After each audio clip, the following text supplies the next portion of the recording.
Hey guys, what's going on? You are watching Passive Earnings. In this video, I'm going to talk about the move that I made in my Roth IRA account. So this portfolio that you are seeing is not my Roth IRA portfolio, but wanted to give you an idea of the moves that I'm making on this portfolio. So as always, I am investing in BTC and XRP, $5 a day, little over $5 a day, but then some of that is above $5 goes in the gas fees for this crypto. But yeah, I am buying XRP and BTC daily for $5. Then on the options play, I opened a few contracts, 14 of them for SOXL today for $20.50. Currently, I can make almost $100 already for the day, but I'm not gonna do that. I'm gonna let it expire worthless by the end of this week. And if it gets assigned, if I have assignment on 1400 shares of SOXL, I'll be gladly taking that to run a wheel strategy and selling covered calls on SOXL next week. Other than that, I also have a couple of covered calls for QQQ at $605. This is my strategy where I make a few dollars here and there by selling covered calls with a delta that is close to 0.05 or even less. So in this case, it was less for both QQQ and SPY. So I'm selling almost 1 month or 4 weeks out. And yeah, just collected some $50 combined from these two covered calls.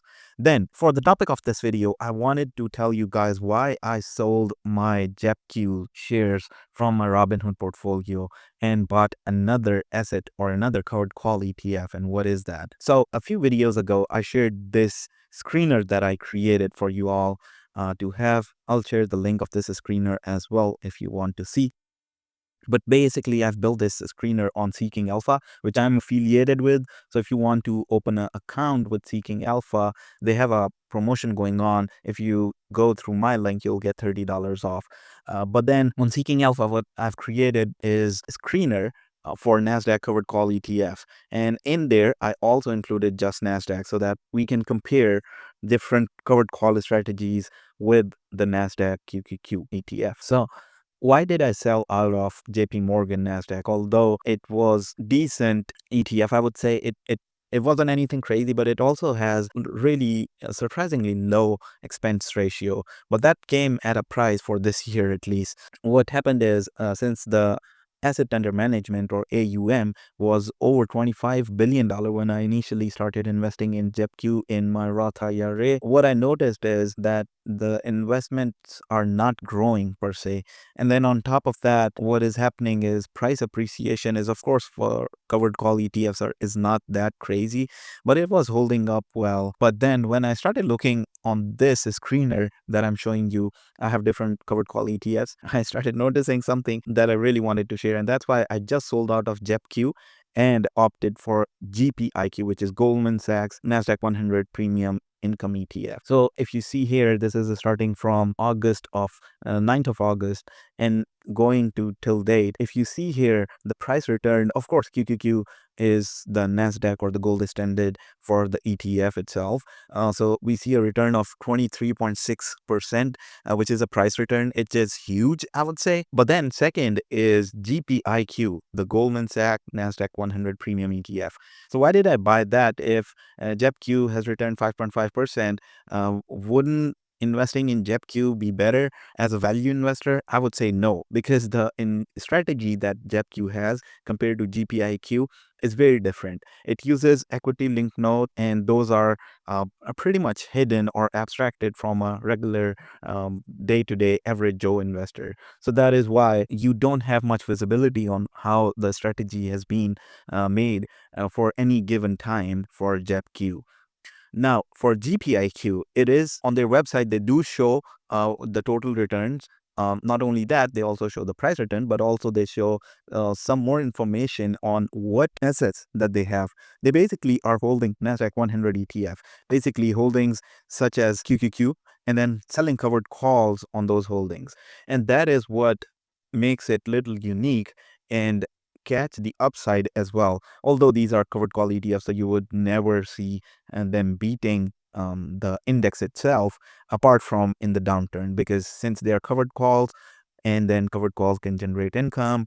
So overall return could be higher than the index ETF, but not in this case because we are on a bull market run up. This is the price return. So price return, first and the best ETF that you see here is JEPQ with 11%, which is far greater than the second QQQI here, which comes out at 7% return for the year that I've selected. Basically, this is the time period where all of these assets were available. So all 7 of them were available, these ETFs. Now, going back to the total return, since that time, you see there's not a clear winner here, but we do see good comparison or good fight between QQQI and GPIQ. Now, why did I not select QQQI and why did I go with GPIQ? GPIQ has more price potential, so it can grow over time better in price than QQQI, and that is what has been reflected in when we saw price return. So overall price return is better with GPIQ.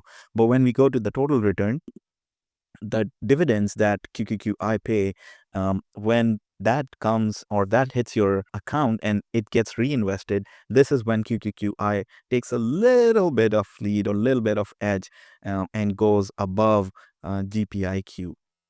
In the long term, I still think that with the consistent dividends that both QQQI and GPIQ have been paying, it's not a far shot that they can leave JP Morgan's JEPQ in the dust. One more thing to notice here is I'm talking about our investments in Roth IRA account. So why do I hold JEPQ or GPIQ or QQQI in Roth IRA?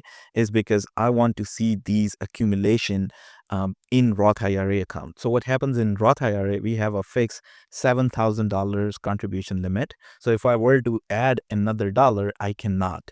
And the reason for that is that they don't want to give you guys free tax-free money, right? So what happens is I need to have some cash in hand with the dividends, and that's what I'm trying to get to. So with GPIQ, if I'm generating with 100 shares of GPIQ, if I'm generating, um, some $30 or $50, so $30 to $50 a month, then I can buy any other asset within that account, which I cannot buy from outside, or I cannot contribute myself in that specific account. And that's one of the biggest reason. Otherwise, if you think about it, you have the time and you don't pay any taxes on buying and selling assets in Roth IRA account. So otherwise, it is better off if you just hold high growth stocks in your Roth IRA. But since I cannot contribute any more than 7,000 and I want to buy more assets, I want to get some high dividends which are stable as well. So GPIQ is pretty much stable or has slight bit of appreciation as well to its core number or to its price, while it provides high dividends. And with those dividends, I can buy other high growth assets. And that's what the plan is. So that is why I moved from JEPQ or JP Morgan's NASDAQ 100 covered call ETF to GPIQ. And that has better price appreciation, that has better total return, and that has a clear strategy that you and I can have some visibility in. So that is about it. Thank you guys for watching. I really hope you guys like this video. And if you haven't already subscribed, please make sure to do so. I make these videos every week on this channel, and I share my main portfolio, which I just showed you early in this video, almost every week as well. So if you are interested in looking at my progress or want to learn more about investing generally, please subscribe, and I'll see you guys in my next video. Till then, take care of yourself and people around you. Goodbye.